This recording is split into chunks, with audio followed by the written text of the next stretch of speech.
ஆண்டவராகிய இயேசு கிறிஸ்துவின் நாமத்தில் காலை வாழ்த்துக்கள். இன்றைய மன்னா, ஆதலால் இரதங்களின் தலைவர் யோசபாத்தை காண்கையில், இவன்தான் இஸ்ரவேலின் ராஜா என்று சொல்லி யுத்தம் பண்ண அவனை சூழ்ந்து கொண்டார்கள். 2 நாளாகமம் 18 வசனம் 31 முன்பகுதி. இந்த சம்பவம் சிலருக்கு தெரிந்திருக்கும், தெரியாமல் இருக்கும். எனவே சுருக்கமாக அதை சொல்கிறேன். யோசபாத் ராஜா மிகுந்த ஐஸ்வர்யமும் கனமும் உண்டாயிருந்தது அவனுக்கு. அவன் இஸ்ரவேலின் ராஜாவாகிய ஆகாபோடே சம்பந்தம் கலக்கும்போது அந்த ஆகாப் ராஜா சொல்கிறாரு, நீ வரியா, ராமோத்தில் போய் நம்ம யுத்தம் செய்யணும், கீலேயாத்துள்ள ராமோத்துக்குன்னு சொல்லும்போது, நான் வரேன் உன் கூட, உன்னுடைய ஜனம் என்னுடைய ஜனம், நான் தான் நீர்னு சொல்லி அவனோட போகிறான். ஆனால் யோசபாத் ராஜா சொல்கிறாரு இஸ்ரவேல் ராஜாவை பார்த்து, கர்த்தருடைய வார்த்தையை நம்ம இன்னைக்கு விசாரிக்கலாம் அப்படின்னு சொன்ன உடனே 400 தீர்க்கதரிசிகளை கூடி வர செய்து, இஸ்ரவேலின் ராஜா, நாங்கள் கீலேயாத்துள்ள ராமோத்திற்கு யுத்தம் பண்ண போகலாமா போகலாகாதான்னு கேட்டோன்னா அவங்க எல்லாரும் ஒருமனப்பட்டு, இல்லை நீங்கள் போங்க, தேவன் ராஜாவின் கையில் அதை ஒப்பு கொடுப்பான்னு சொல்கிறாங்க. அப்போ யோசபாத் சொல்கிறாரு, இல்லை நம்ம விசாரித்து அறிகிறதற்கு இவர்களை அல்லாமல் கர்த்தருடைய தீர்க்கதரிசி வேற யாராகிலும் இங்கே இல்லையான்னு கேட்டோன்னா, இல்லை மிகாயா இருக்கிறான், ஆனால் அவனை எனக்கு பிடிக்காது, அவனை நான் பகைக்கிறேன், அவன் என்னை என்ன பண்ணுவான், எப்போவுமே நன்மையாகல தீமையை தான் சொல்லுவான் அப்படின்னு சொல்கிறாங்க. இல்லை அப்படி சொல்லக்கூடாது, அவனை கூட்டுவாங்கன்னு அவனை கூட்டு வந்தவொடனே எல்லா தீர்க்கதரிசிகளும் போங்கன்னு சொல்கிறாங்க. கர்த்தர் உங்களை ஒப்பு கொடுப்பாரு அப்படின்னு சொல்லி ராமோத்தின் ஜனங்களெல்லாம் ஒப்பு கொடுப்பாரு, சீரியலில் ஒப்பு கொடுப்பாருன்னு சொல்கிறாங்க. ஆனால் சீரியாவை உங்கள் கையில் ஒப்பு கொடுப்பாருன்னு சொல்கிறாங்க. ஆனால் மிகாயாவை அழைக்க போன ஆள் சொல்கிறான், எல்லாரும் ஒன்று போல் சொல்கிறாங்க, நீயும் சொல்லணும், இல்லை என் தேவன் சொல்வதை நான் சொல்லுவேன் அப்படின்னு சொல்கிறாங்க. அப்படியே கூட ராஜா அவனை பார்த்து, நீ கர்த்தருடைய நாமத்தில் உண்மையல்லாமல் வேறொன்று என்னிடத்தில் சொல்லாதபடிக்கு நான் எத்தனை தரம் உன்னை ஆணையிடிக்க வேணும்னு சொல்கிறான்.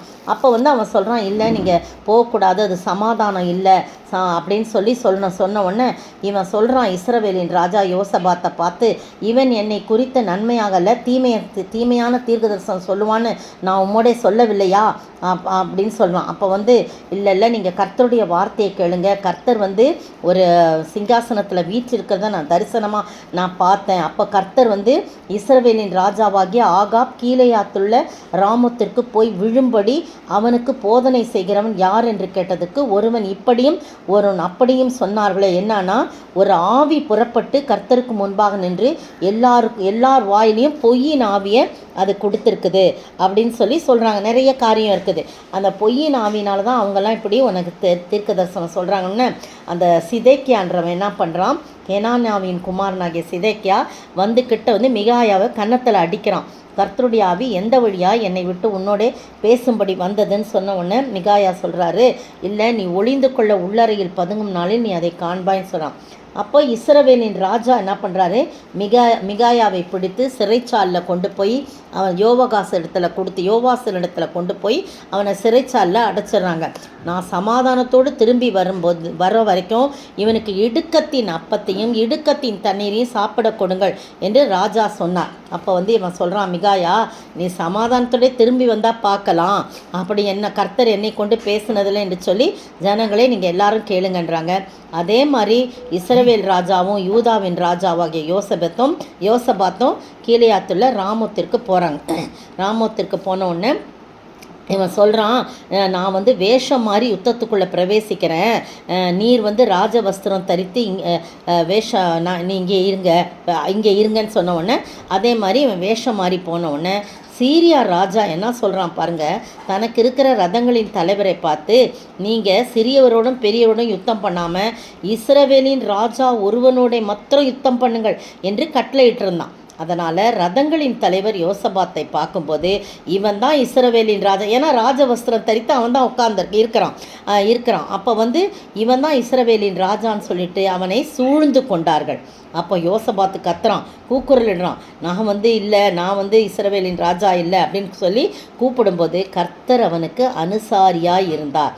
அவர்கள் அவனை விட்டு விலகும்படி தேவன் செய்தார். அப்போ பார்த்தீங்கன்னா எல்லாரும் ரதங்களின் தலைவர்லாம் அவனை கொல்றதுக்காக சூழ்ந்து இருக்கும்போது கர்த்தர் அவனுடைய கூக்குரலை கேட்டு அவனுக்கு அனுசாரியாய் இருந்து எல்லாரும் அவனை விட்டு விலகும்படி செய்தார். இவன் இஸ்ரவேலின் ராஜா அல்ல என்று சொல்லி இரதங்களின் தலைவர் கண்டபோது அவனை விட்டு திரும்பினார்கள். ஆனால் ஒருத்த நினையா பிரகாரமாக ஒரு வில்லை நாணேற்றி அது நிஜமால உள்ள இஸ்ரவேல் வேஷமாறி போன இஸ்ரவேலின் ராஜா அவனுடைய கவசத்தில் சந்துக்கிடையில் பாருங்க, கவசத்தின் சந்துக்கிடையிலே பட்டது.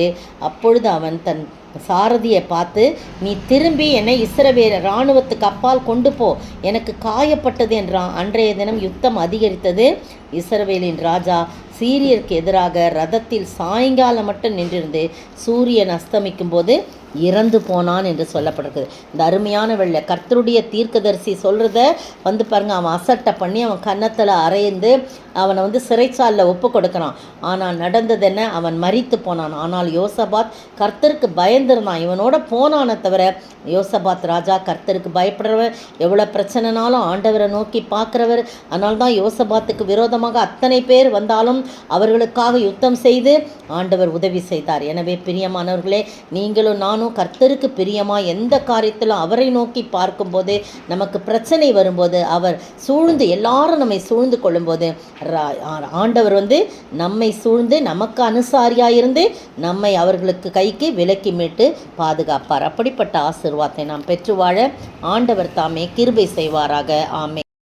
கர்த்தர் துணை நின்று யுத்தம் செய்வாரே, கலங்கி நிற்க காரணங்கள் இல்லையே, கைகளை தளர்த்திடாமல் தாங்கியே கர்த்தரேசு சத்யாவி நிற்கிறார். கர்த்தர் நல்ல யுத்த வீரரே, அல்லேலூயா, கர்த்தர் நல்ல யுத்த வீரரே. ஸ்தோத்திரிக்கிற ஆண்டவரே, துதிக்கிற ராஜா நீரே யுத்த வீரர். ஆண்டவரே, எங்களுக்கு விரோதமாக எத்தனை பேர் சூழ்ந்து கொண்டாலும் நீர் எங்களுக்கு நாங்கள் கூப்பிடும்போது உடனே எங்களுக்கு அனுசாரியாயிருந்து எங்களை சூழ வந்த எல்லாருக்கும் விலக்கி மீட்டு காக்கிற ஆண்டவராயிருக்கிறேன். அப்படிப்பட்ட ஆசீர்வாதத்தை கேட்டுக்கொண்டிருக்கிற ஒவ்வொருவரும் பெற்று வாழ நீர் கிருபை செய்ய வேண்டும் என்று கர்த்தரும் மீட்பரும் ராஜாவுமா இயேசு கிறிஸ்துவின் விலையேற பெற்ற நாமத்தில் ஜெபிக்கிறேன் பிதாவே, ஆமேன். நேற்றைய பதில், தன்னிலுள்ள மரித்தோரை சமுத்திரம் ஒப்புவித்தது, மரணமும் பாதாளமும் தங்களிலுள்ள மரித்தோரை ஒப்புவித்தது, யாவரும் தங்கள் தங்கள் கிரியைகளின்படியே நியாய தீர்ப்பு அடைந்தார்கள். வெளிப்படுத்தல் விசேஷம் 20ஆம் அதிகாரம் வசனம் 13. இன்றைய கேள்வி, நகரத்திற்கு வெளிச்சம் கொடுக்க எது வேண்டுவதில்லை? எது அதை பிரகாசிப்பித்தது? யார் அதற்கு விளக்கு?